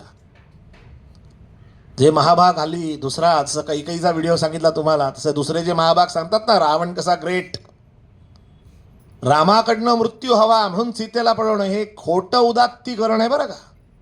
रावण या शब्दाचा अर्थ रडणारा. तो दुष्टच होता, तो विद्वान होता, दशग्रंथी ब्राह्मण होता, हे सगळं ठीक आहे, पण तो दुष्ट होता. तो हुशार किती होता याची चुणूक अशोक वाटिका आहे. तुम्ही म्हणाल म्हणजे? कारण तो आयुर्वेदाचार्य होता. आयुर्वेदामध्ये असं म्हटलेलं आहे की अशोकाच्या झाडामधून जी हवा पास होते, तो वारा ज्या स्त्रीला श्वसनाला मिळतो, आपल्या भाषेत सांगायचं तर त्या स्त्रीचा चार्म टिकून राहतो. आता नवऱ्यापासून विरह झालेली ही, मग हिचा चार्म टिकून राहावा म्हणून तिला अशोक वाटिकेत ठेवले, लक्षात ठेवा. बरं, हे रावणानं स्वतः सांगितलंय की मी सीतेवर बलात्कार कधीही करू शकलो असतो, पण मला शाप आहे, मी एका अप्सरेवर बलात्कार केला होता. तेव्हा ब्रह्मदेव म्हणला की याच्या पुढे त्या स्त्रीचा कन्सेंट नसताना जर करशील तर तुझी 100 शकलं होतील. हे खरं कारण आहे त्यांनी सीतेला हात न लावण्याचं. कृपा करून त्या बुद्धिभेद करणाऱ्या व्हिडिओंना एकमेकांना फॉरवर्ड करू नका. रावण हा दुष्टच होता. भावांनाही त्यांनी बक्षिलेलं नाही, सगळ्यांना लुटलंय. कुबेर त्याचा भाऊ होता. हे का मी सांगतोय? कारण जेव्हा जेव्हा मी हे इकडे फिरतो कीर्तनाच्या माध्यमातून, समर्थ प्रचाराच्या माध्यमातून, तेव्हा हे लोकांनी तोडलेले तारे मी ऐकलेत. आणि मग समर्थांना मी साकडं घातलं की मी जर योग्यतेचा वाटत असेल तर ही रामकथा माझ्याकडनं करून घ्या म्हणून. ते काय कधी सांगायचं आपल्या या पुढच्या युवकांना? मी काल जे म्हटलं की आपण जे बघायला पाहिजे ते बघत नाही, नको ते बघत बसतो. त्या रावणाचं हे वर्णन हनुमंतानं सांगितलेलं आहे. आणि हनुमंत म्हणतो की काय या बायका मला बघायला लागतायत. त्यात हनुमंत बुद्धिमतां वरिष्ठम का म्हणतात? हनुमंतांनी लॉजिक लावायला सुरुवात केली. कारण त्याने सीतेला कुठे पाहिलं होतं, सीता कशी दिसते माहीत नाहीये ना. हजारो स्त्रियांमधनं सीता ओळखायची कशी? एका पलंगावर रावण झोपला होता आणि त्याच्या बाजूला एक दुसरी स्त्री झोपली होती. हनुमंताला विचार केला की सगळ्या स्त्रियांमध्ये ही एकच स्त्री पलंगावर आहे, म्हणून काय करावं. त्याने पटकन त्याचं छोटं रूप घेतलं. अणुपासून ब्रह्मांडा तसा ब्रह्मांडावर अणू एवढा. तो गेला आणि त्या स्त्रीच्या तोंडाचा वास घेतला, त्याला मद्याचा वास आला. तो म्हणला ही सीता असूच शकत नाही. हनुमंताने शांत चित्तानं रामाचं स्मरण केलं आणि म्हणला रामा मला माफ कर. बघा का तो खरा ब्रह्मचारी समर्थ म्हणतात. ब्रह्मचारी म्हणजे अविवाहित नव्हे, ब्रह्मासारखं आचरण करणारा तो ब्रह्मचारी. त्या मारुतीरायानं त्या अवस्थेत रामाचं स्मरण केलं आणि रामाला म्हणला रामा माफ कर, केवळ सीतामाईच्या शोधासाठी इतक्या बायकांचं अवलोकन करावं लागतंय. त्याचा त्याला खेद होतोय. एक जगातल्या सुंदर सुंदर स्त्रिया दारू पिऊन तिथे पडलेल्यात. अय्याशी लंका म्हणजे फक्त अय्याशी होती, बाकी काही नाही. या सगळ्यातनं सगळा तर्क करून झाला, सगळं लॉजिक लावून झालं, सगळ्या गोष्टी, तरी सीता तिथे कुठेही दिसेना. मग त्यानं विचार केला कसं शोधायचं या सीतेला. शोधता शोधता अनेक वाडे, खूप वर्णन आहे त्याच्यामध्ये, अनेकांच्या महालात जाऊन आला, अनेकांच्या गोष्टी बघून आला, कुठे कुठे, पण सीतेचं एकूण रामाचं बघता त्यांनी जी सीता इमॅजिन केली तशी स्त्री कुठेही सापडायला तयार नाही. आणि मनात त्याच्या पटकन विकल्प आला, सीतामाई आहे का नाही इथे, संपातीने चुकीचं तर नाही ना सांगितलं. असे अनेक त्याच्या मनामध्ये विकल्प आले. करता करता करता त्याला भूक लागली म्हणून तो अशोक वाटिकेपाशी आला आणि तिथे त्याला खाली एक मलिन अशा अवस्थेतली एक कृश झालेली स्त्री पाहायला मिळाली आणि त्याच्या मनात शंका आली, बहुतेक ही सीता आहे. सज्जनो, त्यांनी बारीक रूप घेतल्यामुळे तो अशोकाच्या झाडाच्या पानाच्या मागे लपला आणि वरनं ऑब्झर्व करत होता. तिच्या भोवती काही राक्षसिणी पहारा देत होत्या. अफाट वर्णन आहे, अफाट. मारुतीरायण सांगितले त्या राक्षसिणी कशा होत्या, काहींचे कान गायीसारखे होते, काही राक्षसिणींचे कान हे घोड्यासारखे होते, काहींची तोंड डुकरासारखी होती. अशी सगळी ॲब्सर्ड कॅरेक्टर्स. आणि तिला घाबरवतायत येऊन. रावण आला, तिथे कन्फर्म झालं हीच सीता, कारण रावण तिला घाबरवायला आला. रावण म्हणला, बघ सीते, विचार कर, अजून विचार कर, तुझा नवरा काही करू शकणार नाही, माझ्यापर्यंत पोहोचून पोहोचणार नाही, आतल्या बोळचट नवऱ्याबरोबर काय राहतेस, त्यापेक्षा माझ्याबरोबर लग्न कर, मी तुला पट्टराणी करेन, अशी आमिष देतोय. सीतामाई तटस्थ आहे. काय कुठला आणला असेल कॉन्फिडन्स, विचार करा. आतून घाबरली आहे, पण तिने चेहऱ्यावर दाखवलं नाही की मी घाबरली. रावण निघाला, जाताना त्या बायकांना म्हणाला, जरा तिला घाबरवा, तयार करा. आणि म्हणलं, हे बघ सीते, आता तुझ्याकडे 2-3 महिने शिल्लक आहेत, जास्त नाहीत, हे नाही झालं तर शेवटी मला तुझ्यावर बलात्कार करावा लागेल. हा सगळा स्पॅन फक्त 1 वर्षाचा आहे लंकेतला. 8-9 महिने होऊन गेलेत. आणि त्या बायका तिच्या समोर तिला मेंटली टॉर्चर करण्यासाठी एकमेकांमध्ये गप्पा मारतायत. मी काय म्हणतो, याला असं करूया आपण, समजा हिला कापलं तर एक काम कर, हातपाय तू घे, मधला पोर्शन मला दे, बाकीच्याकडे काही नाही, उरलंय काय, तळण्यापेक्षा भाजूनच खाऊ ते जास्त बरं. अशा त्या कोल्ड ब्लडेड चर्चा करतायत. विचार करा, तुम्ही तिथे आहात, काय घाबरायला होईल, काय घाम फुटेल, तरी ती धीरदात्त आहे, बदत नाहीये ती. तिने रावणाला ताडकन प्रश्न विचारलाय. जेव्हा रावण नेहमी तिला भेटायला यायचा, ती म्हणली, एवढ्या तुझ्या मर्दुमकीच्या गोष्टी तू सांगतोस ना रे. बघा, त्याच्या एरियात राहून अशा लोकांच्या मध्ये बसून सीतेचं धाडस बघा. ती म्हणते, एवढ्या तू बाता मारतोस ना, एवढा तू मोठा स्वतःला मर्द समजतोस ना, मग माझा नवरा नसताना मला पळवून का आणलंस, तो असताना का नाही घेऊन आलास. रावणाकडे उत्तर नाही आहे त्याचं. रावणाचा फक्त अहंकार, इगो, मेल इगो म्हणता ना तुम्ही, तो ठेचला गेला.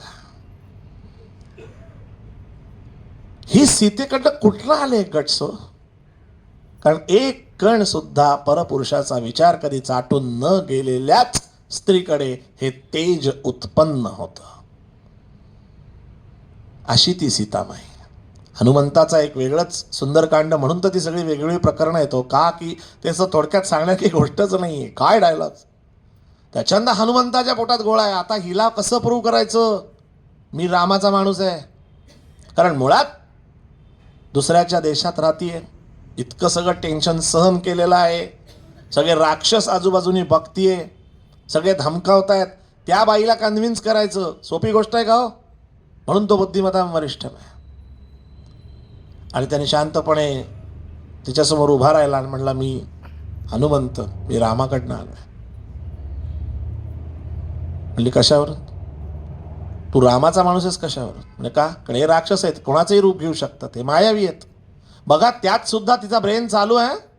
जे समर्थ शिकवतात, अखंड सावधान असावे, चित्त दुश्चित्त कदापि नसावे, त्यातही ती चालू आहे बरोबर की नाही, याला तपासून बघितलं पाहिजे नक्की काय आहे. त्याच्यानंतर त्यांनी ज्या ज्या घटना घडल्या त्या सगळ्या हनुमंतानं सीतेसमोर मांडल्या. आणि सांगितलं इथपर्यंत मला माहिती आहे, कारण इथपर्यंत मी आता तुझ्याकडे आलोय, हे असं असं झालंय. तिच्या मनात कुठेतरी येईल की बहुतेक आहेस, अपना आदमी दिख रहा है. त्यानंतर हनुमंतानं तिला अंगठी दिली. त्या अंगठीवर राम लिहिलं होतं. ही मला रामरायानं अंगठी दिली. सज्जन हो, एक अनुभव सांगतो. कुठली गोष्ट कुठे सांगावी ह्याचा सुद्धा विवेक असायला पाहिजे बरं का. ती अंगठी कुठे ठेवायची ती जागा नाही, म्हणून हनुमंतानं ती अंगठी त्याच्या मुखात ठेवली होती. आणि मला समर्थांचा श्लोक दिसतो, मुखी राम त्या काम बाधू शकेन, कुणे इष्ट धारिष्ट त्याचे चुकेन. पण मी सज्जनगडावर जेव्हा लहान मुलांचं शिबिर घेत होतो, त्यावेळेला मी जी काल गोष्ट सांगितली तशी पहिल्या दिवशी सांगितलं की समर्थ 11व्या वर्षी पळाले लग्नाच्या मंडपातून. दुसऱ्या दिवशी मी मुलांना शबरीची गोष्ट सांगितली, ती सुद्धा शेळ्यांचा जीव जाऊ नये म्हणून घरातनं पळाली. तिसऱ्या दिवशी मी रामाला प्रदक्षिणा घालत होतो आणि 2 मुलं मला म्हणली, गुरुजी एक प्रश्न विचारायचा, विचारू का? म्हटलं विचार. काय? तुम्ही कितव्या वर्षी पळालात?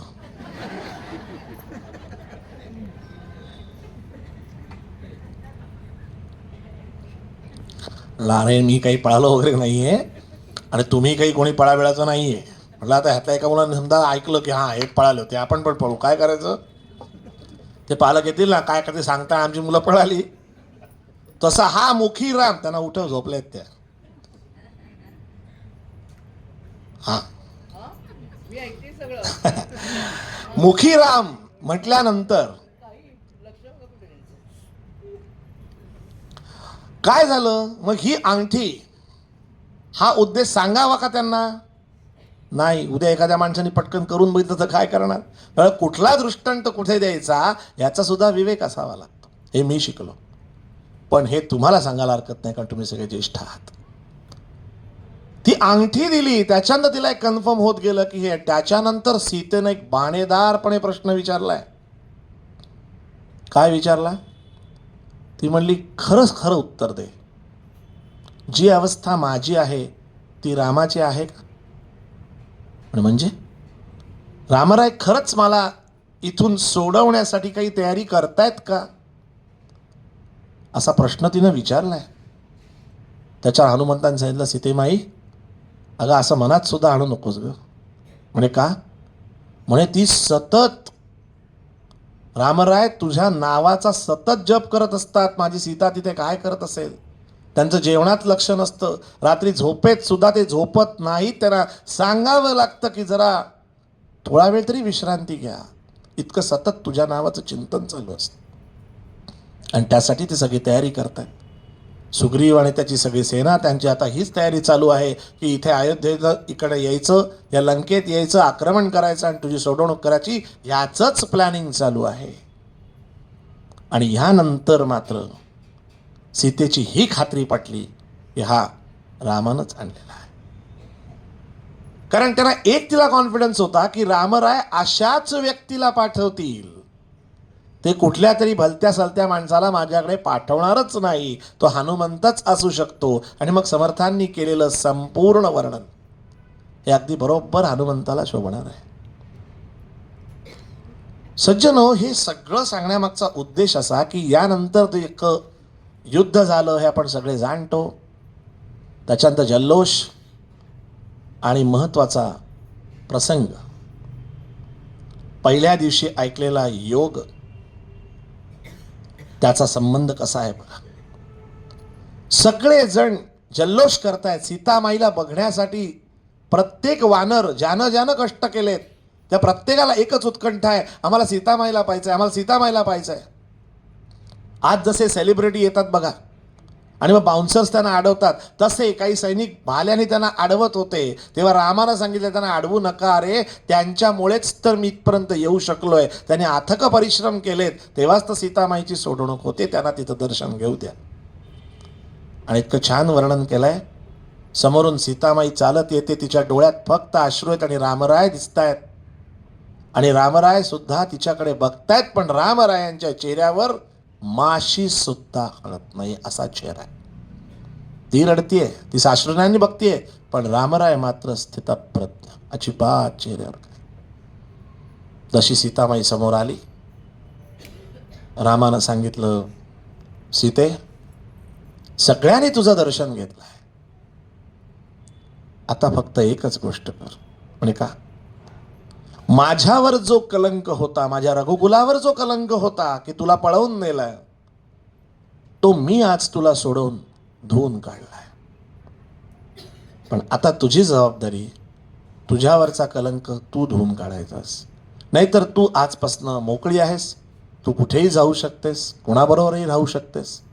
तू वेळ पडलीस तर बिभीषणाबरोबरही राहू शकतेस, वेळ पडलीस तर तू लक्ष्मणाबरोबर राहू शकतेस. हे वाल्मिकी रामायणातले डायलॉग येतं, माझ्या मनचे नाहीच जन. सीतेला शॉक बसला की हे काय बोलतोय का? ती म्हणली, मला नाही कळलं, म्हणजे मी काय करायचं? काही नाही म्हणे, तुला फक्त तो कलंक पुसावा लागेल, कारण तू दुसऱ्याच्या घरी 1 वर्ष राहिली आहेस, त्यामुळे तो कलंक तुला पुसावा लागेल. काय करायचं? अग्निदिव्य. लक्ष्मणाला सांगितलं, लक्ष्मणा, इतक्याच शांत मुद्रेनं रामाने सांगितलंय, लक्ष्मणा चिता रच. चिता रचाला लक्ष्मण नाराज होता. त्याच्याही मनात तेच, काय एवढी शुद्ध, एवढी ती पतिव्रता, तिनेच अग्निपरीक्षा द्यायची? पण काय करतो, रामाने सांगितलं, चिता रचायला सुरुवात झाली. सीताबाई शांतपणे अग्निदेवतेला वंदन करते. आणि अग्नी हा असा असतो, तुम्ही सगळे जाणता, की सोनं सुद्धा खरं सोनं आहे हे अग्नीतनं बाहेर आल्यानंतरच तर सोनं कसाला लागतं म्हणतात, तसं आहे. तशी ती अग्निदेवतेला ती सांगते की जर एवढ्या वर्षात एकदा सुद्धा, या अख्ख्या वर्षभरामध्ये एकदा जरी, एक क्षण जरी दुसऱ्या कुठल्या तरी पुरुषाचा विचार माझ्या मनात आला असेल, तर मला तू जाळून टाक. आणि शांत चित्तानं ती त्या चितेवरती फिरायली. अग्नी भस पेटला आणि साक्षात अग्निदेव सीतेला घेऊन बाहेर आले. म्हणले, रामा, अत्यंत शुद्ध आणि पवित्र अशी तुझी सीता, तुला परत घे. एकच जल्लोष सगळ्या वानरांनी केला, सगळ्यांनी उड्या मारल्या. आणि मग मात्र रामरायाने शांतपणे सीतेला सांगितलं, सीते, गैरसमज करू नकोस. तू माझा प्राण आहेस ग, तू माझा प्राण आहेस, तुझ्यावर मी संशय घेऊच शकत नाही. पण ही जी बाकीची जनता आहे ना, हे आज युद्ध जिंकलंय म्हणून काही क्षण हे सगळं विसरलेत, पण हेच काही दिवसांनी मनाला कमी करणार नाहीत. अरे शेवटी ती 1 वर्ष रावणाकडे होती, काही ना काहीतरी तर घडलं असेलच की नाही. आणि त्या सगळ्यांची तोंड बंद व्हावीत म्हणून मीच माझ्या सीतेला हे करायला भाग पाडलंय. माझा तुझ्यावर प्रचंड विश्वास आहे, काहीही प्रॉब्लेम नाही. यानंतर छान जल्लोष झाला आणि सगळे पुन्हा अयोध्येमध्ये परत आलेले आहेत. सज्जनो, अयोध्येत परत आल्यानंतरही ज्या सीतेनं एवढं अख्खं अग्निदिव्य करून दाखवलं, इथे विचार हा करायचा आहे, आजही बघा समाजामध्ये कितीही आपण कुठल्याही अँगलनी पुढारलेलं असं जरी म्हटलं, तरी अजूनही बाईकडे बघण्याचा जो दृष्टिकोन आहे तो मनात का होईना पण हे आपल्याला चाटून जातं. पहाव्यापणासी आपण म्हणजे काय. आणि रामानं ही काळजी घेतली की माझ्या बायकोवर कोणाचं असं लांछन येऊ नये, म्हणून त्यानं पहिले ते केलं. आता ते जे करून झाल्यानंतर अयोध्येत आला. अयोध्येत आल्यानंतर रामाचा राज्याभिषेकही झालेला आहे. राज्याभिषेक झाल्यानंतर तो राजा राम झाला आणि मग रामराज्य खऱ्या अर्थानं सुरुवात झाली. आणि मग जे अनेकांना बरेच वर्ष आहे तो प्रसंग, सीतेला दिवस राहिलेले आहेत, सीतेला डोहाळे आहेत. आणि ती रामाला महालात म्हणते, मला जरा वेगळेच डोहाळे लागत आहेत. रामराय म्हणले, काय बोल ना, तुला काय डोहाळे लागले? म्हणजे खरं सांगू का, आपण 14 वर्ष वनवासात होतो ना. हो, रावणाकडे सुद्धा मी अशोक वाटिकेतच होतो. मला सारखं का कुणास ठाऊक निसर्गाच्या सान्निध्यात राहावं असं वाटतंय. हे माझे डोळे कसे पुरवता येईल. मला आता सारखा हा महाल हे सगळं आर्टिफिशियल फार नको नको असं वाटतं. जर असं नॅचरलमध्ये काही राहिलं तर बरं वाटेल. राम म्हणला ठीक आहे, हरकत नाही, आपण तुझं पूर्ण करूया, त्यात काय मोठं, आपण तिकडे सगळी राहण्याची अरेंजमेंट करू, तसं तुला वाटत असेल तसं करू. असा कॅज्युअल संवाद चालू आहे त्यांच्यात. आणि हा संवाद चालू असताना त्याच रात्री योगायोग रामाच्या महालामध्ये गुप्तहेर संघटनेचा जो त्याचा मंत्री होता, त्यानं रामाची स्पेशल परमिशन मागितली, मला रामरायांना भेटायचं आहे. आता गुप्तहेराला रात्री अपरात्री याची परमिशन असतेच, त्याप्रमाणे तो आला आणि रामापुढे हात जोडून उभा राहिला की रामराय काही बोलायचं आहे, बोलू का? आम्ही म्हटलं बोल की बाबा, काय प्रॉब्लेम आहे? नाही कसं सांगू कळत नाही हो. म्हणजे अगदी बिंदासपणे सांग, अभय दिलंय तुला, जे वाटतंय जे खरं खरं आहे ते सांग, तुझं काम आहे ते सांगणं. नाही म्हणे मी सर्वत्र बरेच दिवस हे सांगू बघतोय पण कसं सांगावं कळत नाही. लोकांमध्ये अशी चर्चा आहे, एका घरामध्ये भांडण चालू होतं आणि त्या भांडणात तो नवरा बायकोला रागाने म्हणाला, वाटेल ते करशील आणि मी माफ करेन, कधीही कुठेही किती वाजता राहशील आणि कुठनंही येशील आणि आल्यावर तुला घरात घ्यायला मी काही राम नाही आहे, असं तुम्ही उदाहरण बनलेले आहात. सज्जन हो, वर्षानुवर्ष आपण ऐकलेला परीट किंवा धोबी रामायणात नाही. हा जनप्रवाहाचं हे मत होतं, रामाचं उदाहरण झालं होतं आणि हे राजा म्हणून शोभणारं नव्हतं. काय त्याची इंटेन्सिटी लक्षात घ्या. राम शांत झाला होता. म्हणजे लोक असं बोलतायत म्हणे, हो, लोकांचं म्हणणं आहे की ती सीता तिथे 1 वर्ष राहिली आहे, आम्ही कुठे बघितलंय तिथे काय झालं आणि काय नाही. बघा, विचार करा. रामाच्या बाबतीत सुद्धा लोक बोलताना जराही विचार करत नाहीत. आपण कुठल्या ठिकाणी आहोत आणि काय पद्धतीने रिॲक्ट होतोय हे आपण विवेक करत नाही, करायला हवा. डायरेक्ट रामाचं उदाहरण, सीतेचा मधला प्रवास सुद्धा एका क्षणात विसरले. तिकडची दाहकता काय झालं असेल. जसं आपण एखादी ट्रिप करून आलो की आपण गावात वर्णन सांगतो की नाही की आम्ही काय केलं कसं झालं, तसं रामाची सुद्धा चर्चा, रामकथा वेगळी वेगळी व्हर्जन्स प्रत्येकाची झाली असणारच आहेत. त्याच्या चर्चेतनं इथपर्यंत चर्चा पोचली असणार की मग त्या वर्षभरात नक्की काय झालं, आपण कुठे होतो बघायला. बघा मनुष्य स्वभाव. आणि त्याच्या अगोदर रामरायाने सगळं ऐकलं आणि एकटे महालात शांत बसले. आणि मग अष्टावक्र ऋषींच्या बरोबरचा एक त्याला कथानक आहे, त्यात त्याने असं विचारलं होतं की रामा, राजा झाल्यानंतर तुझी पॉलिसी कशी असणार आहे. त्यावेळेला त्याने जो श्लोक आहे तो मी लिहून आणलेला आहे.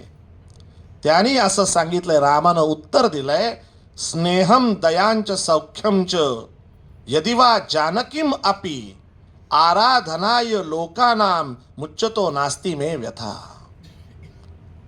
काय शब्द वापरलाय? आराधनाय लोकानाम. लोकांची आराधना जर होणार असेल तर सर्वात प्रिय असलेल्या जानकीचा सुद्धा मी त्याग करेन. ही राजा रामाची भूमिका आहे, लक्षात घ्या, सीतारामाची नाही. आणि त्याला माहिती होतं की आता हे पुढे काय होणार, मी कोण कसे रिॲक्ट होणार, त्याला कन्फर्म माहिती होतं. शांत बसला होता. लक्ष्मणाला बोलवून घेतलं,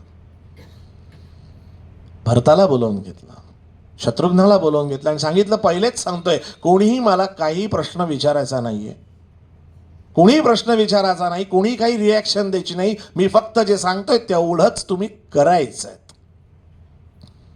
आणि मग त्यांनी सांगितलं की सीतेला उद्या जंगलात सोडून ये. लक्ष्मण, मी काय सांगितलं होतं, प्रश्न विचारायचा नाही. काय करणार, काहीच माहिती नाही. दुसऱ्या दिवशी त्याच सीतेचा रथ तयार करण्यात आला.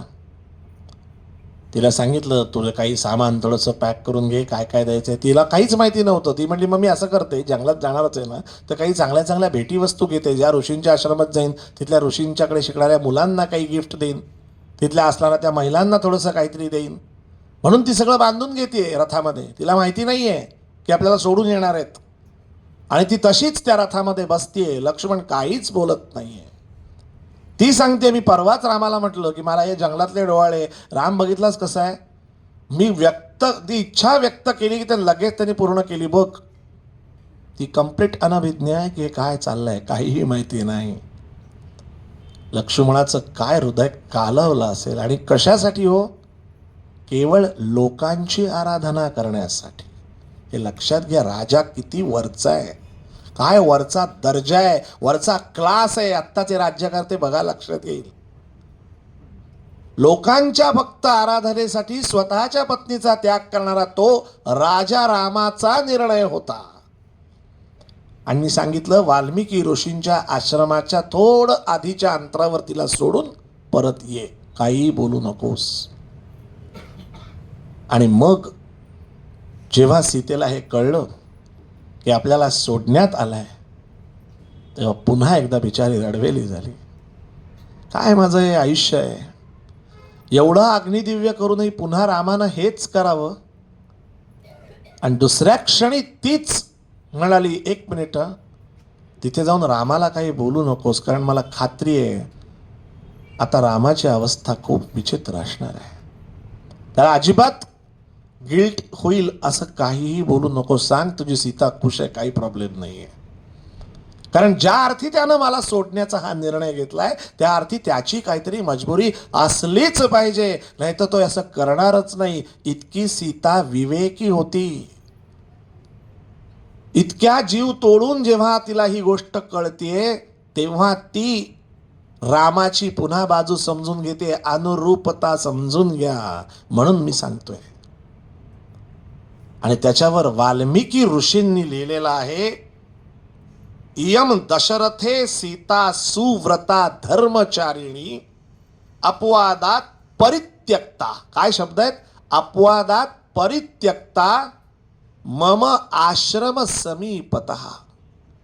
माझ्या आश्रमाच्या समीप, माझ्या आश्रमाच्या जवळ. लोक अपवाद भीतस्य. बघा, लोक अपवाद भीतस्य तव राम महाव्रत. स्पष्ट वाल्मिकी ऋषींनी लिहिलंय, लोकांची आराधना, लोक काय म्हणतील, माझ्या सीतेवर पुन्हा लांछन, हे जर असं घाणेरडं असेल तर मला ते कदापि सहन होणार नाही. म्हणून त्यानं सीतेला माझ्या आश्रमाच्या जवळ सोडलेलं आहे. सज्जन हो, हे इतकं वरच्या क्लासचं थिंकिंग आहे ना, त्याला असं चटक्यात काढण्यासारखी गोष्ट नाही हो. एकदा स्वतःवरती आलं की लक्षात येईल तुमच्या. मी म्हटलं ना पहिल्या दिवशी, काही म्हणतात आम्ही अगदी प्रिन्सिपलनी जगणार आहे. नाही नाही, प्रसंग आला की अलगद प्रिन्सिपलला वळण घालून जाणारी लोक खूप आहेत. रामरायन तसं नाही केलं. राजाची म्हणून जी भूमिका आहे ती त्यानं पूर्ण केली की माझ्या जनतेला त्याच्यात आनंद आहे ना. मग तसं माता चिंतन हे करायचं आहे. मग खरा अन्याय कोणी केला? रामानं सीतेवर केला का जनतेनं सीतेवर अन्याय केला?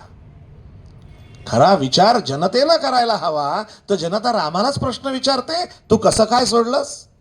अरे तुम्ही बोललात म्हणून सोडलंय, त्यानं नाही सोडलेलं.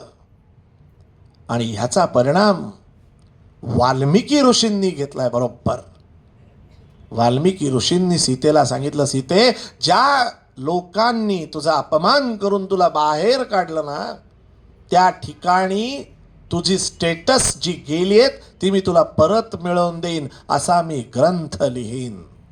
आणि ते वाल्मिकी रामायण आहे. त्यानंतर तिला झुळं झालं कुशलव. तुम्ही सगळे माहिती आहे तुम्हाला. त्या कुशलवांची सुद्धा गोष्ट एवढी जबरदस्त आहे. काय त्यांना ट्रेन केलंय हो. त्यांना इतकं जबरदस्त ट्रेनिंग दिलं. त्यांना सांगितलं,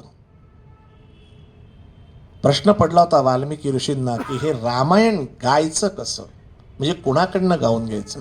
आणि पटकन लक्षात आलं की 2 रामकुमार आपल्याकडे आहेत की यांच्याकडनं म्हणून घेऊया का. म्हणून एका छान चालीमध्ये वेगळ्या पद्धतीनं त्यांना ते रामायण त्यांनी शिकवायला सुरुवात केली, त्यांच्याकडनं गाऊन घ्यायला सुरुवात केली. हद्द म्हणजे जशी नाटकाची ग्रँड रिहर्सल होते तशी या रामायणाची, रामकथेची एक रिहर्सल, ग्रँड रिहर्सल वाल्मिकी ऋषींनी आपल्या आश्रमात अरेंज केली आणि बाकीच्या सगळ्या ऋषीमुनींना ऐकण्यासाठी बोलवलं.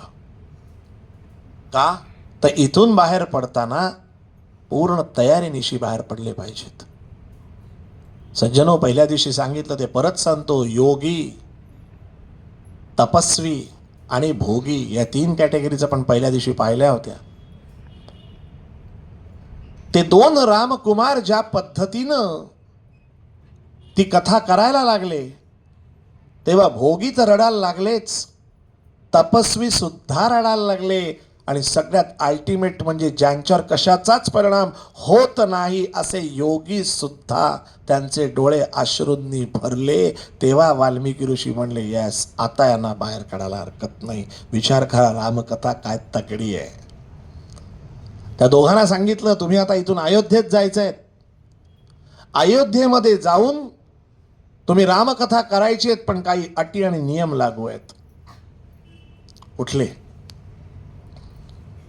रामानी बोलवल्याशिवाय त्याच्याकडे कथा करायला जायचं नाही. नंबर 2, कथा कोणाच्याही घरी जाऊन करायची नाही. कथा ही अशी मंडपातच व्हायला हवी. हां, एखाद्याचं घर खूप मोठं आहे, तिथे 50-60 लोक मावतायत, तो भाग वेगळा. पण रामकथा ही लोकात गेली पाहिजे. काय हे सांगितलं असेल, काय याच्या मागे असेल? कारण त्या अयोध्येतल्या लोकांना हे कळलं पाहिजे की तुमचंच चित्रण आहे, तेव्हा त्यांना हे डोळे उघडले गेले पाहिजेत की ज्या बाईला तुम्ही हाकलल्यात ते बघा आधी ती कथा काय आहे. आणि त्याप्रमाणे त्या दोघांनी गुरुआज्ञा प्रमाण मानली आणि एका चौकामध्ये गायनास आरंभ केला. हळूहळू त्यांची कीर्ती अयोध्येमध्ये पसरायला लागली, इतकी की रामापर्यंत पोचली. रामाच्या बाहेरच्या चौकात ते गात होते. रामानं लक्ष्मणाला सांगितलं, जा रे जरा ती कोण गात आहेत त्या दोघांना आत घेऊन ये. लक्ष्मण आत आला, बाहेर आला आणि म्हणाला, तुम्हाला रामरायांनी बोलवलंय. ते म्हणले, नाही, आमच्या गुरूंची आज्ञा नाही आहे, आम्ही तिथे नाही येऊ शकणार. म्हणे, का? रामकथा आम्ही घरात करायची नाही, आम्हाला गुरुआज्ञा नाही. त्यांनी परत रामाकडे गेले. अरे ती मुलं नाही म्हणतायत. ते म्हणतात, आमच्या गुरूंची आज्ञा नाही आहे. ठीक आहे म्हणे, मग त्यांच्या गुरूंची आज्ञा तर आपण कशी मोडणार? ठीक आहे, त्याला थोड्याशा सुवर्णमुद्रा दे. ते परत आला लक्ष्मण, त्याने सांगितलं, या सुवर्णमुद्रा घेऊन जा. म्हणे, का? आमच्या गुरूंनी नाही सांगितलंय. आमच्या गुरूंनी असं सांगितलंय, अयोध्येत पाणी सुद्धा प्यायचं नाही. त्या मुलांना हे माहिती नाही का ते. त्याचं कारण हे होतं की ज्या अयोध्येतल्या नागरिकांनी तुझ्या आईला हाकललंय ना, त्या नगरीतलं पाणी सुद्धा प्यायचं नाही. ही वाल्मिकी ऋषींची शिकवण होती, पण त्यांना तोपर्यंत ते सांगितलं नव्हतं. मग रामानं निरोप धाडला की मी अश्वमेध यज्ञ करणार आहे, तिथे तर तुम्ही रामकथा कराल का? ते म्हणले, हो, आमच्या गुरूंनी सांगितलंय, मंडपात कथा असेल तर मी जरूर करेन. मग हरकत नाही, तिथे तुमच्या निवासाची आणि भोजनाची व्यवस्था आम्ही करू. नाही, का? आमच्या गुरूंनी सांगितलंय भोजन घ्यायचं नाही. गुरु आहेत तरी कोण? कितीही मुलं गुरुची आज्ञाप्रमाणे मानतात. ठीक आहे, ठरल्याप्रमाणे आमंत्रण धाडली. ज्या वेळेला तो अश्वमेध यज्ञ होता त्या मंडपामध्ये वाल्मिकी ऋषींनाही आमंत्रण होतं. सगळ्याच ऋषीमुनींना बोलवलं होतं. आणि ज्या वेळेला ते 2 कुमारांना घेऊन वाल्मिकी ऋषी आले तेव्हा रामानं विचारलं, हे 2 कथा करणार आहेत? म्हणे, हो, हे दोघं कथा करणार. सज्जन हो, त्या दोघांनी जी कथा केली, आपण गीत रामायणात ते ऐकलंय, कुशल व रामायण गाती, अप्रतिम लिहिलंय गदिमांनी. जाता जाता सांगतो, सज्जनगडावरती गदिमा आले होते. अनेकांना कदाचित ते माहिती नसेल. जसं ब्रह्मदेवानं वाल्मिकी ऋषींना सिलेक्ट केलं, तसं श्रीधर स्वामींनी गदिमांना सांगितलं, रामावर काहीतरी करा. म्हणे, काय करू? तुम्ही काय करता? गदिमा म्हणाले, मी सिनेमाची गाणी लिहितो. ठीक आहे, प्रपंच चालवणारी जरूर करा, पण रामाचं कार्य तुमच्याकडनं होणार आहे. आणि त्यांच्या जिभेवर श्रीधर स्वामींनी ओम लिहिलेला आहे. काय प्रवास घडतो, गुरुचं अधिष्ठान किती महत्वाचं असतं. वाल्मिकी ते आधुनिक वाल्मिकी काय झालं लक्षात घ्या. कुशलव रामायण गाती, तसे ते गायला लागलेत. हळूहळू लोक एकमेकांकडे बघतायत, कुठेतरी रिलेट होत आहे. अरे हे आपलंच वर्णन आहे, आपण याच्यात कुठेतरी आहोत, आपलं दिसतंय असं चित्र समजायला लागलं. आणि प्रत्यक्ष रामराय सुद्धा रडायला लागले. त्यांनाही माहिती नाही गाणारे आपलेच मुलं आहेत, आणि मुलांनाही माहिती नाही ऐकणारे आपलेच वडील आहेत. काय किती कथा गोड आहे. आणि म्हणून समर्थ म्हणतात, समस्तांमध्ये कथा गोड ही राघवाची ती का. जसं जसं संपलं ते, रामाने अश्रू पुसले आणि वाल्मिकी ऋषींना विचारलं, हे ऋषीपुत्र आहेत का. वाल्मिकी ऋषी म्हणाले, नाही. म्हणे मग हे रामकुमार आहेत. हे रामकुमार आहेत हे ऐकलं मात्र, आणि जे रामानं दोन्ही पुत्रांना जवळ घेऊन जी काही घट्ट मिठी मारली आहे, वर्णन तुम्ही फक्त इमॅजिन करू शकता. काय बापाची आणि मुलांची भेट आहे. आणि मग त्याने विचारलं, सीता कुठे आहे. वाल्मिकी ऋषी म्हणले, सीता सुद्धा आली आहे ना. म्हणे बोलवा तिला. वाल्मिकी ऋषी सीतेला घेऊन आले. आणि ते वर्णन इतकं सुंदर आहे. सीतामाई वाल्मिकी ऋषींच्या मागे चालतीये, त्याचं वर्णन त्याने असं केलंय. ते कसं दिसतंय तर जणू काही ब्रह्माच्या मागे श्रुती ती कशी येते, किंवा परमेश्वराच्या मागून वेदवाणी कशी येते, तशी वाल्मिकीच्या मागे ऋषींच्या मागे सीतामाई येते. आल्यानंतर रामानं आणि सीतेनं एकमेकांकडे फक्त शांतपणे बघितलं. काहीच संवाद नाही. अनुरूप जोडी आहे. सात सगळ्या अश्वमेध यज्ञा मंडपात सगळी माणसं तमाम बघतायत. हे दोघं फक्त एकमेकांकडे बघतायत. दोघांच्या डोळ्यात अश्रू आहेत. दोन्ही मुलं बघतायत की अरे हे धन्य माता पिता आणि गुरु वाल्मिकी ऋषी. काय सीन असेल विचार करा. आणि झाल्यानंतर सुद्धा रामराय म्हणतात, सीते आता एक शेवटचा भाग. म्हणे काय, अग्निदिव्य केलंस लंकेत, इथल्या लोकांनी कुठे पाहिलंय.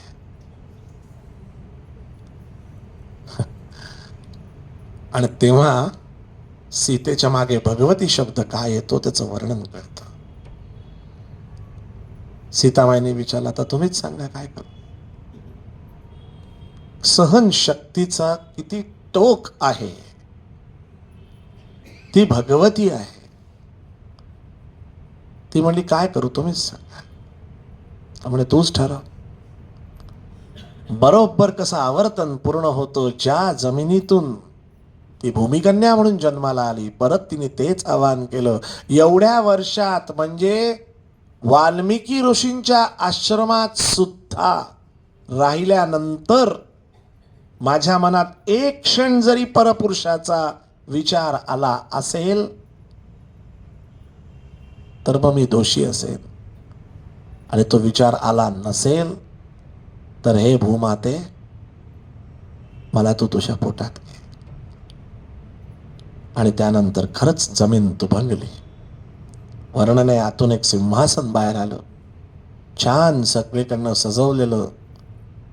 आणि भूमातेनं सीतामाईला आपल्या अंकांवर बसवलं. आणि जेवढी म्हणून अयोध्येतले सगळे नागरिक, सगळे ऋषी, जेवढे देव गंधर्व विद्याधर जेवढे म्हणून जमले होते, त्या सगळ्यांनी माथा जमिनीला टेकलाय आणि सीता मातेला वंदन केलंय. हा वाल्मिकी ऋषींचा केवढा मोठा विजय लक्षात ठेवा. आणि ती सीता भूमिकन्या भूमीमध्ये गेली. शांत चित्तानं रामानं पाहिलं. आणि वाल्मिकी ऋषी रामाला म्हणाले, रामा, मी प्रचेताचा 10वा वंशज आहे. मी आयुष्यात कधीही खोटं बोललो नाही. माझ्या तपाची मी प्रतिज्ञा शपथ घेऊन सांगतो की तुझी सीता ही पतिव्रताच होती. रामराय म्हणाले, मला माहिती होतं ऋषीवर, तुमचं अख्खं तप सांगायचं आवश्यकता नाही. तुम्ही प्रचेताचे 10वे वंशज आहात. तुम्ही खोटं कधीही बोललेलं नाही. तुमचं तपाचरण मला ठाऊक नाही का हो? माझी सीता आहे ना शेवटी, ती माझा प्राण आहे हो. पण या दुनियेचं मी काय करू? यांना कसं पटवू? यांना काय सांगू? आणि किती जणांना मी पर्सनली जाऊन सांगणार आहे की नाही हो असं नाही झालं, नाही हो असं नाही झालं, नाही हो असं नाही झालं, असं कसं सांगेन? तेव्हा एकदाच काय ते बघा, मग मला सांगा, खरा अन्याय कोणी केला हो सीतेवर? रामानं केला का जनतेनं केला? हा प्रश्न खरा म्हणजे असला पाहिजे. आणि आपण प्रश्न मात्र रामाला विचारतो. हे दुर्दैव आहे. अशी ही भगवती सीतेची भूमिप्रवेश झाला. रामकथेमध्ये हे फार महत्वाचे धागेदोरे 3 दिवस मांडण्याचा मी प्रयत्न केला. आणि समर्थांचं वर्णन असलेला जो श्लोक आपण म्हणतो, शुकासारखे पूर्ण वैराग्य ज्याचे, वसिष्ठापरी ज्ञान योगेश्वराचे, कवी वाल्मिका सारिखा मान्य ऐसा, नमस्कार माझा सद्गुरु रामदासा. अशा समर्थांनी वयाच्या 14व्या वर्षी वाल्मिकी रामायण जसंच्या तसं स्वहस्ते लिहून काढलं. आणि म्हणून त्यांना रामराय इतक्या प्रचंड व्याप्तीनं, अनेक डायमेन्शन्सनी छान पद्धतीने समजले, उमजले. आणि म्हणून त्याने त्याला त्याचा आपला आराध्य दैवत बनवलंय. आज आपल्या राष्ट्राचा अभिमान म्हणजे प्रभू श्रीराम असले पाहिजेत, आहेतच. पण राजाराम म्हणून घेतलेला निर्णय आणि सीताराम म्हणून घेतलेला निर्णय, या दोन्ही मधला फरक तुमच्या लक्षात असेल. कारण ज्या दिवसापासून सीतामाई जंगलात गेली, त्या दिवसापासून रामराय कधीही गादीवर झोपलेले नाहीत. कधीही त्यांनी ऐशोआरामात जीवन जगले नाहीत. अत्युच्च टोक म्हणजे रामराय कधीही हसलेच नाहीत. आणि मग दुःख होतं की जो आपला देव आहे त्या देवाला आपण रडवलं की हो. जो देव आपल्या चेहऱ्यावर हास्य उमटावं म्हणून सतत तिथे उभा असतो, त्या रामावर कुणी उठावं, आंडू पांडूनी काही बोलावं आणि आम्हाला ऐकून घ्यावं. कारण दुर्दैवी जीव, आम्हाला माहितीच नाही ना आमचा राम किती भव्य आहे, आमची सीतामाई किती भव्य आहे, हे आम्हाला माहितीच नाही, आम्ही वाचलंच नाही. हा खरा मुद्दा आहे. आणि म्हणून त्या रामाला आपण कधी हसू दिलं नाही. हा अपराध आपला आहे, त्यांचा नाही. हनुमंतराय तिथे आहेतच चरणाशी, समर्थ आहेतच. आणि म्हणून तुम्हा सर्वांचं पूर्वसंचित चांगलं आहे. आज इथे समर्थांचं हस्ताक्षरात त्यांनी जे रामायण लिहिलं त्याची प्रत इथे मी मुद्दामून दर्शनासाठी आणली आहे. इथे आपण एका रामाच्या ग्रंथाचं, रामायण ग्रंथाचं दर्शन घेणार आहोत. आणि एवढं सगळं ऐकल्यानंतर आपण एका शिस्तीनं, छान पद्धतीनं त्याचं दर्शन घेऊ. इथे माझ्याबरोबर समर्थ कार्यामध्ये सर्वार्थानं उभी असणारी धनश्री नानिवडेकर इथे आहे. आम्ही जे समर्थ कार्य करतो त्यात अनेकांचे हातभार आमच्या पाठीशी असतात, अनेकांचे आशीर्वाद असतात. स्वामींच्या घरात देखील कधीही कुठली संकल्पना करायची म्हटल्यानंतर माधवीताई नाही म्हणत नाहीत, सर्वतोपरी सहकार्य करतात. या मंडपापासून, साऊंडपासून सगळ्या गोष्टी होतात. आणि हे कार्य करण्यासाठी समर्थ प्रेरणेनं आम्ही उतरलो आहोत. ही एक भूमिका आहे. हे देशकार्य का करावं? कारण समर्थांची शिकवण आहे, आलिया जन्माचे फळ काहीतरी करावे सफळ, पण नुसतेच राहावे निर्फळ, तो भूमिभार होय. तेव्हा तो भूमिभार होऊ नये. मी शिक्षणानं मेकॅनिकल इंजिनियर आहे. धनश्री इंग्लिश लिटरेचरमध्ये MA करून झालेला आहे. आम्ही व्यवसाय करत होतो, पण आज आम्ही तो बंद केला आहे आणि पूर्ण वेळ हे समर्थ कार्य म्हणून करतो आहोत. का? कारण आपल्या पुढच्या पिढीला हे सांगण्यासाठीचे जे आधीचे सोर्सेस आहेत ते सगळे भरकटलेले आहेत. चॅनलवर रामानंद सागर यांनी खूप छान सिरियल केली होती, पण आताचा जो मीडिया आहे, आता जे जे प्लॅटफॉर्म आहेत त्याच्यावर हे इतक्या पवित्रतेनं इतक्या अभ्यासानं कोणी मांडणार नाही. मग या पुढच्या मुलांना ही लिगसी द्यायची कोणी हो? आणि म्हणून आम्ही समर्थ कार्य करण्यासाठी समर्थ प्रेरणेनं उभे आहोत. इथे समर्थांची जशी भिक्षा असते तसं आम्ही इथे भिक्षेची झोळी घेऊन धनश्री इथे उभी राहील.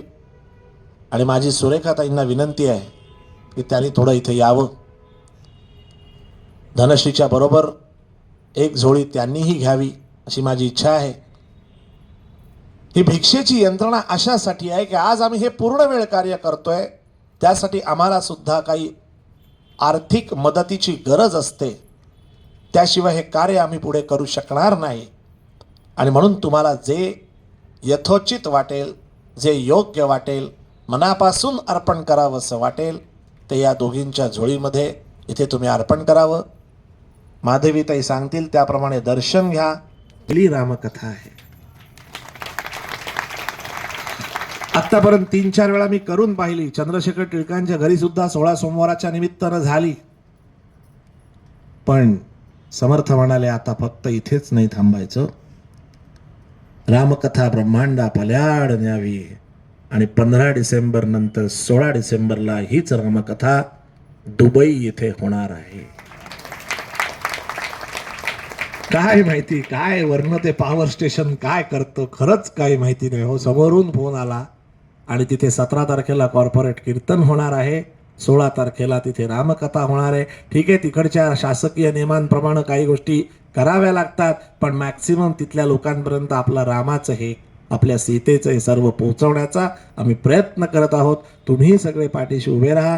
तुमचे कोणी दुबईत असतील तर त्यांना सांगा की जरूर या कॉर्पोरेट कीर्तनाला तिथे जा. म्हणजे त्यांचे मनापासून आभार मानतो. कोणाचं मन दुखावलं असेल तर मोठ्या मनाने माफी मागतो, जे क्षमा मागतो. तुम्ही माफी मागतो का माफ करा.